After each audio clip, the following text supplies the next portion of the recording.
Hey champs, sometimes we create a post and we're almost ready to publish, but something's not quite right. Maybe you haven't found the right hashtags, or you're waiting on the creative team to send you the required graphics. No need to worry.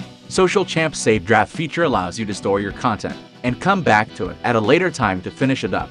Follow this step-by-step video to learn how to use Social Champ's Save Draft feature. When you log into your Social Champ account, you will land on the content dashboard by default.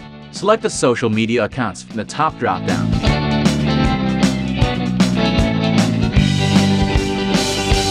Type out your content in the composer.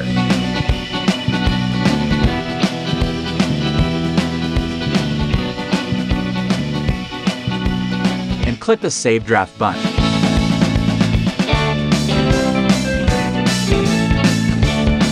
Click the Save Drafts option from the left panel to view your drafts.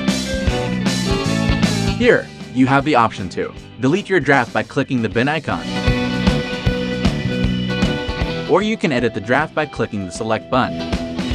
After clicking the Select button, you can finalize the post and hit the Schedule or Post Now button to publish your post.